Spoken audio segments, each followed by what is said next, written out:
I'm Toddy. I am shrill and unbearable. I'm a stand-up comedian and drag performer, and I am feeling ready to party and ready to fight. Before a show, I definitely do not smoke a cigarette if my parents are asking. Thank you. We love to make you laugh. You're very, really with all the jokes we have. You're very, really funny. That's why we do what we do. You're very, really we funny. Love to make you laugh. You're very, really Vancouver, funny. We love your laugh. It's YVR Funny. Welcome to the stage, Toddy!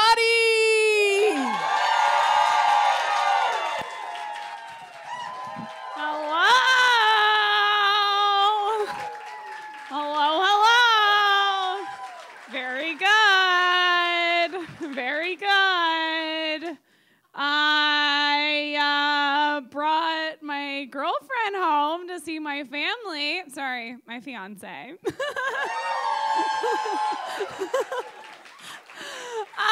No, but for real, I just got engaged. It's really exciting. Thank you. Thank you. It's my first engagement. It's probably not my last. Very good. My girlfriend loves that joke. Thank you. Sorry, my fiance. I'm just practicing for the next one. No,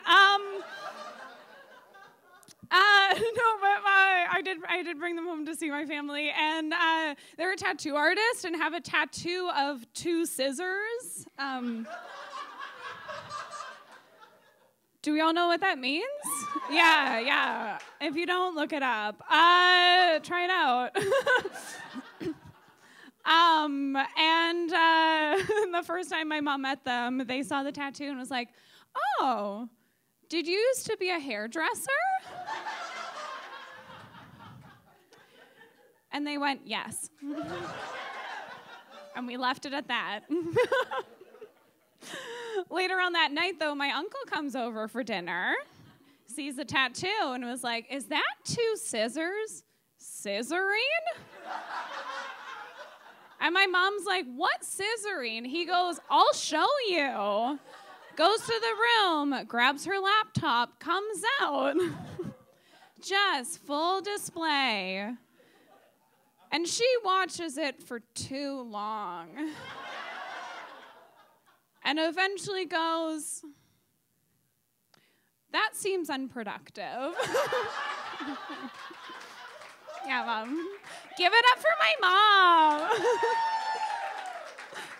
What a progressive little lady. We love her.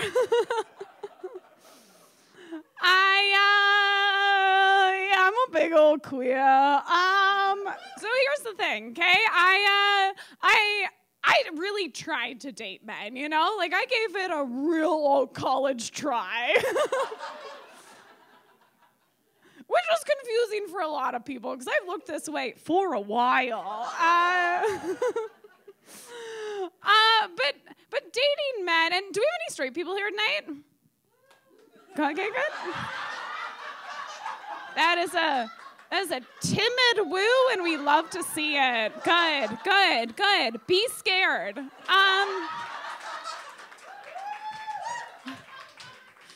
Tell me if you relate to this, though, okay? Dating men is like if every day you come home and your boyfriend makes you a cheeseburger, right? Every day. And then one day you're like, "Actually, sweetie, I'm really lactose intolerant." So he's like, cool. Goes back to the kitchen, comes out with a hamburger covered in cheese, you know? And this is just every day. And it gets to a point where you're like, you know what?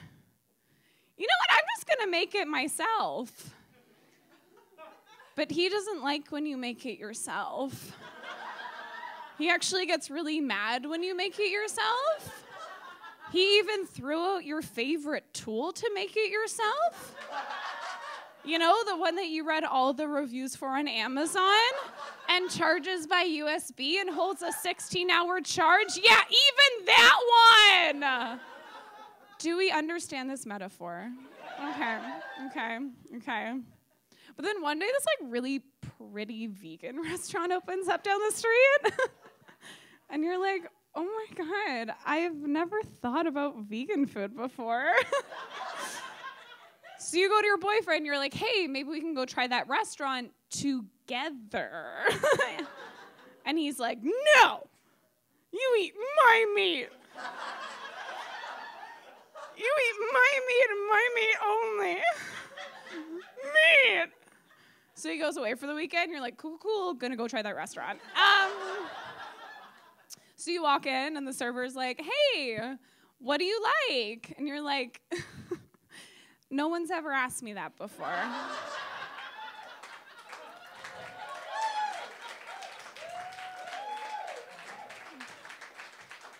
And she's like, well, you can have anything. And you're like, anything? And she's like, anything. And you're like, anything? And she's like, anything. And you're like, anything? She's like, you can even go behind the counter and make it yourself, and I'll just watch. So you call up your boyfriend, you're like, hey, babe, I'm a vegan. And he's like, what do you mean you're a vegan? I thought you liked my meat. I told my friends all you liked my meat. What do you mean you're a vegan? Have you always been a vegan? And you're like, no, babe. I also hate your personality, you know? So. Thank you. The personalities that I also hate are cat parents. Do we got any of those tonight? Yeah, I know we do. And I know you're going to hate this, but hear me out, okay? I hate when people call their cats their babies, you know? And they're like, oh, it's my baby. I'm like, oh, is it really your baby? They're like, yeah, it's my baby. And I'm like, do you leave your baby at a home for 9 hours? Do you plop your baby's food on the ground? You're like, oh, baby eats. Do you go to bed? Or like, well, baby's gonna come to bed when baby wants to come to bed. So no, Riker. Is your name Riker? It is now. No, Riker, your cat's not your baby, okay?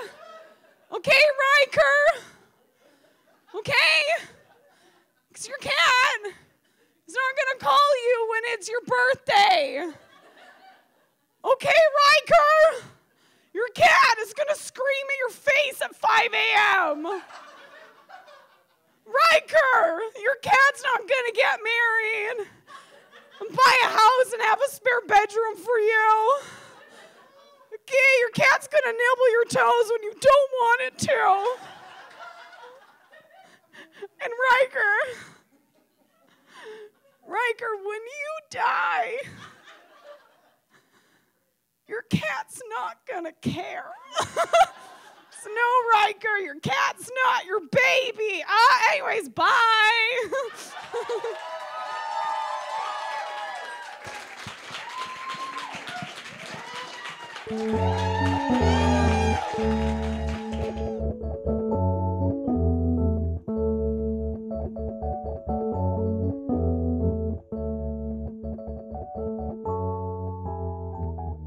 I think I love stand-up because I really love stand-up.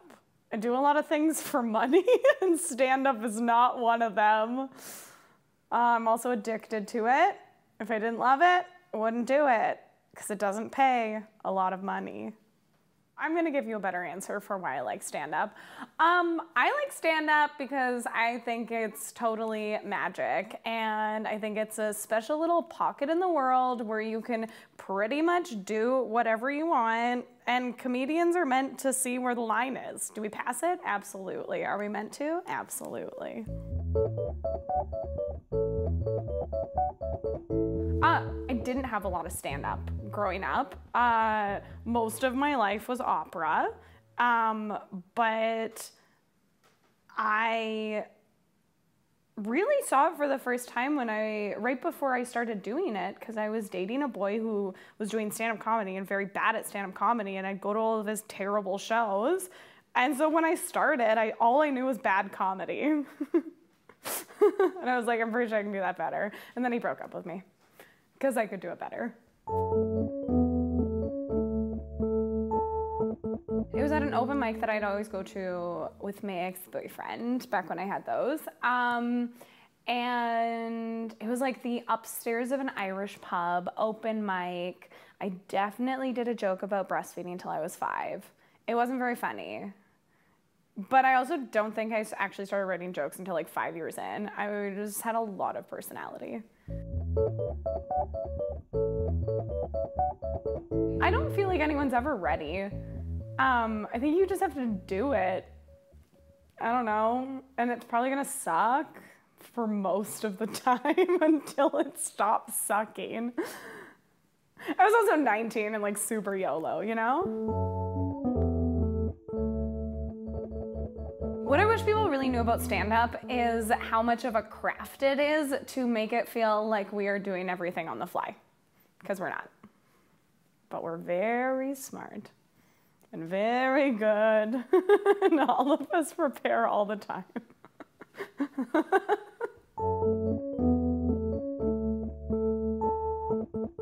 I'd say probably the best advice is just like listen to yourself and get used to listening to yourself. Because as hard as it is, at the end of the day, other people are listening to you, and you gotta get used to it.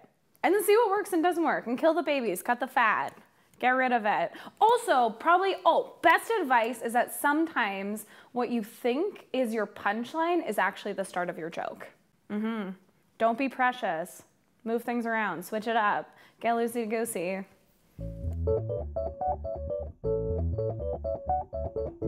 My joke writing process is booking a show, getting to the show, panicking for the first 5 minutes, and somehow coming up with a new premise right before I go on stage. And then trying it out, and then listening to myself. Boom. Taking my own advice.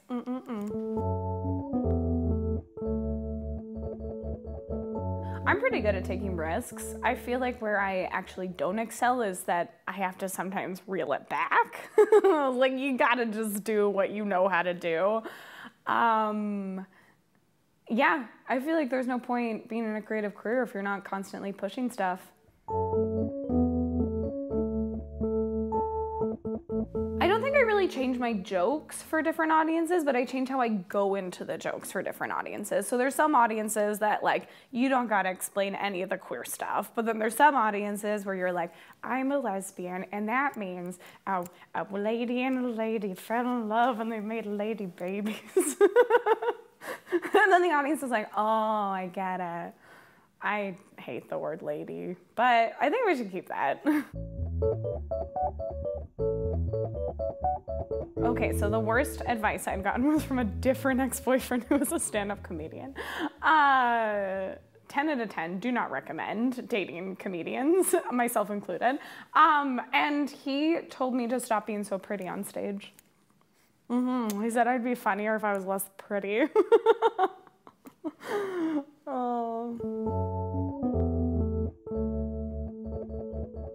How I approach being in the moment with the audience is mostly through clown training. And in clown training, anything that goes wrong is your like gem. And you don't want things to go wrong, but you absolutely want things to go wrong. And so whether it's a sneeze, whether it's a loud noise, whether it's all these stuffs, like you have to react to it because the audience is experiencing what you are experiencing. These are not two separate things. You and that audience are there together. I feel like in a lot of ways that I do comedy, I'm part of the change that's happening in that we're mixing like drag and music and sketch comedy and all of these things together. And I think we need to start looking at other art forms like drag and the way that they make money and the way that they market themselves. And yeah, I think that comedians can learn a lot from it. I'd actually think I'd change what Canadian comedy culture looks like. We really have a problem with supporting our own talent, and there is so much strength in the scene here in the community, and we need to go out of our way to start supporting local talent, because there's no reason that a bunch of us should not be making careers in this. And then there's also a reason that a lot of us shouldn't. Sorry.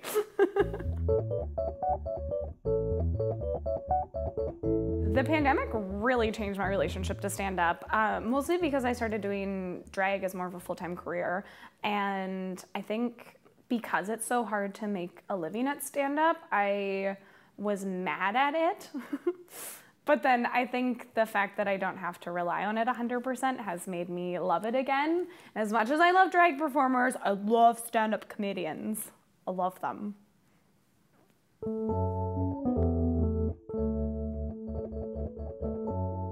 I think the ones that stand out is when it feels like your concept of time and space changes.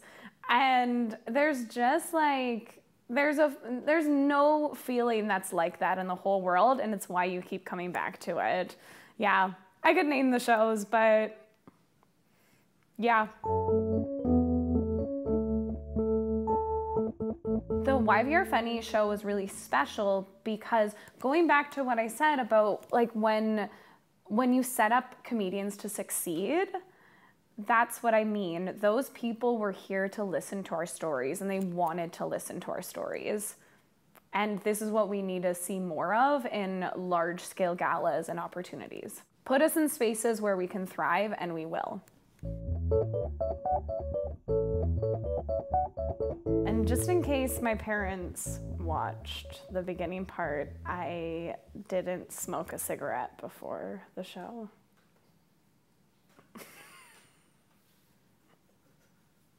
I looked into every camera. We love to make you laugh with all the jokes we have. That's why we do what we do. You're why we are funny.